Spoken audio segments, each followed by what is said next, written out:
Did you know that scientific innovations we use on a daily basis are a result of federal funding? That's right. Things like GPS and even the internet itself owe their creation thanks to funding appropriated by the federal government. In fact, the federal government has historically funded a wide array of scientific research, including research activities in geoscience disciplines. Here is a snapshot of federal funding for the geosciences in fiscal year 2021.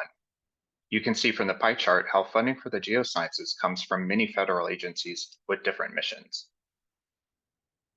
Right now, you're probably thinking to yourself, well, that's great, but why should I care? Well, the importance of the federal appropriations process isn't limited to those preparing and approving it. Federal appropriations are vital to the scientific community, and as a constituent scientist, you play a crucial part. Federal funding fluctuates, especially during challenging budget times, so it shouldn't be taken for granted. Just take a look at how federal funding for the geosciences has changed over the years. Many scientists are dependent on federal funding for their labs, training, graduate students, or even personal research.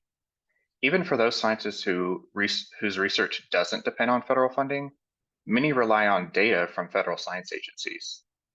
However, investments in scientific research doesn't happen just automatically. In fact, it's often an ongoing battle against competing priorities. So what can you do? Well, first and foremost, it's important to have at least a basic understanding of the federal appropriations process. We've created a short video explaining the basics, and we'll put the link down in the description of the video below.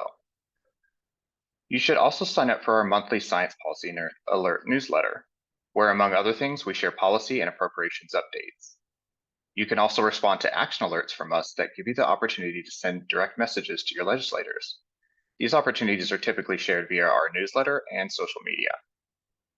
If you're interested in an even more direct way to engage in the process, look out for opportunities to participate in one of our Congressional Visits Day events. For more information, check us out online or contact us with your questions at sciencepolicy@agu.org.